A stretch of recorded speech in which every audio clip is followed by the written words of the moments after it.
Hello everyone, in this video I'm going to highlight some of the concepts used in HSV Tracker Walker. So we use one single mini with a webcam at bottom funny, and we'll be using Pygame, OpenCV, and Numpy. So I'm using Pygame graphics again to create my little background pictures and the caption.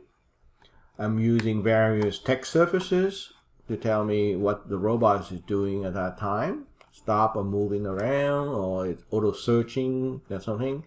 I can tell also whether it's tracking yellow or blue. Those are the two colors we implemented in the example code.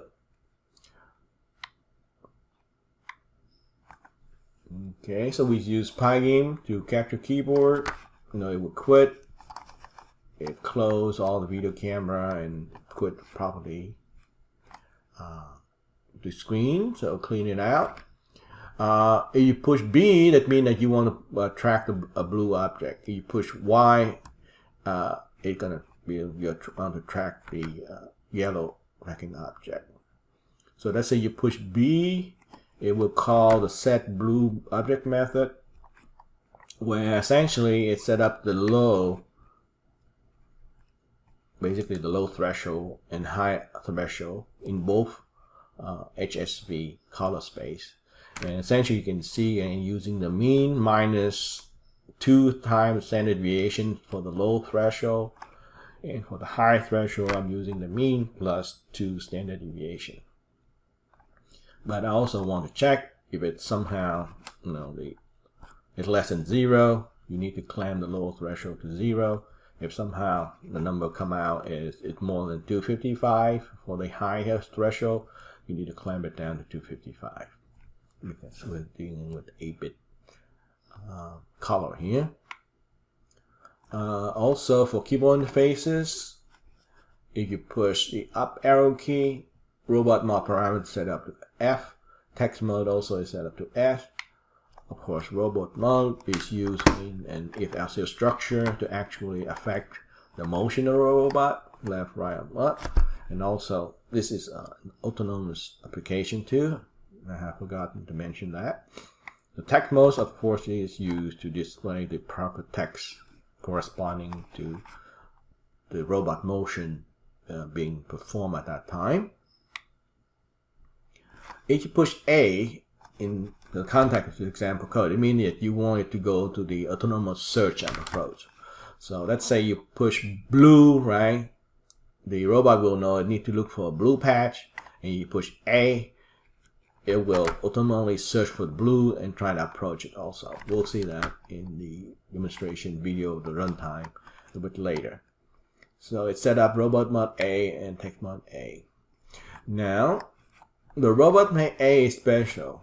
Like in previous application also, before this video, if you remember, anytime that I make the robot move forward, left, right, and that sort of thing, backward, I always clear the parameter robot mode, because I want each time I go through the main endless loop, it perform one robot move per push of the keyboard, or per cycle, or per iteration. Except it happened to be push A, that robot mode A won't be clear, because autonomous search and approach will take time. So it won't be able to do it in one cycle of the duration of the endless loop. That's the reason.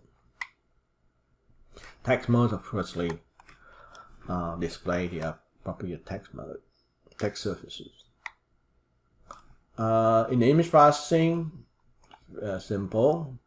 So you take a video camera, it pick out the current frame and display it, so it looks like this. And then if additionally you want to track for either blue or a yellow object, that's the only two things I implement in this example code at this point in time. And let's say you are searching for the yellow, okay? So you push Y. And this section here only work if you either for B or yellow case. So it goes in. This is the live picture of the current video frame that captured by little webcam. Okay, so it's here. and then I'm using the OpenCV convert color method to get an HSV frame out of it. And then I take that HSV frame, I split into individual component or individual color component H, S, and V directly. And then I'm going to use only the hue frame, the H frame. And you can see I feed into in range. Remember the low limit and the high limit for the hue frame is in to isolate certain object I want from it. So I use it here, and I use the OpenCV method called in range. From there I got my target frame. So this is the color, original color video coming in. The target frame will become binary, but you can see that most of the pixels that represent yellow are already captured, but I also see shadow and other little artifacts in there too. This is reason is because I'm using only the hue frame, so it didn't quite pull out all the proper object per se. But if I scan it within 3 frames, it takes too long.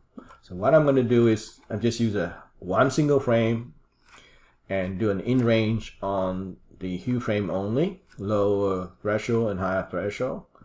I get it, it's here, it's mostly done. So I still have to do it to get the target frame. I do a morphology operation on it called open, and you can see I got rid of all the artifacts and only the yellow object remain. And the next thing we need to do is figure out where is the CG of this white blob is. So I'm using the moments method. We put it out. So it'll give me a target X, which is the distance, the horizontal distance, I guess. The target X to the CG. Y is the measurement from the top, from this corner, is the position on the, shall we say, on the vertical positioning of it, which we don't use here because all we care about, because the robot is going to swing left and right, all we care about is the target X parameter. And then once it pick up that target X, it compare versus the search F limits. Essentially, we're trying to put the yellow object right in the middle of the frame. The frame is about 640 this way. So if it's less than 300, that means that the yellow blob is on the left of the robot. Therefore, you have to trigger left to bring the yellow target within the center of the camera that the robot can see. If it's more than 340, that means, and like in this particular case here, the yellow block is on the right, so therefore you actually have to turn the robot right to bring the yellow object right in the middle of the robot. When it's somewhere between 340 and 300 and 340, I'm going to say, yeah, that's close enough. The object is pretty much like in front of the robot. It's okay now. Why don't you go forward? And then as it goes forward, it executes function check NIR. Now, if you remember from previous videos, is whenever it going forward or doing a play motion, all its sensor data are not available to it. So I had to go forward, stop, and then I check NIR. And so I cannot check NIR as it walk forward, unfortunately. So it stop, it collect, if in the book you see the check NIR collect 4 IR sensor, 2 from each side of the robot head, left and right, and from there pull out the IR max. If that IR max is somehow bigger than 15, we say, yeah, the robot is close enough to the target and found it. Therefore, you stop the robot, init pose it, and break out of the main loop. So that's what the main algorithm is going to happen. All right. So this is some picture from at runtime, some screen capture during runtime.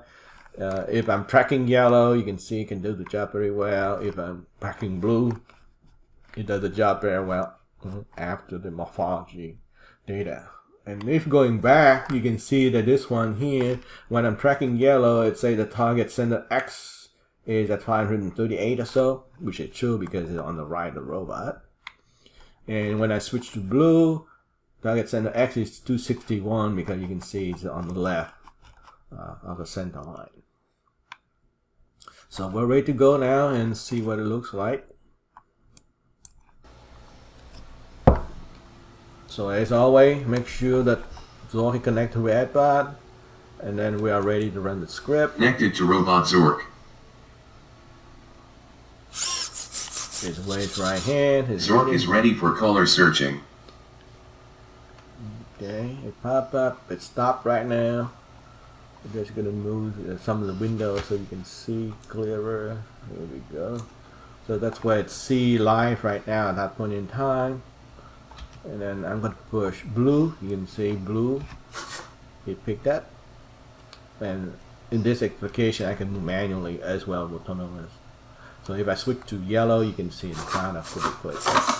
Okay, here right now. Okay, now I put autonomous. It's doing it.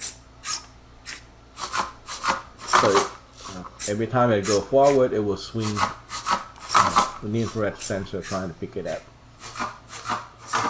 They're getting close. Zork has found the target. It found it.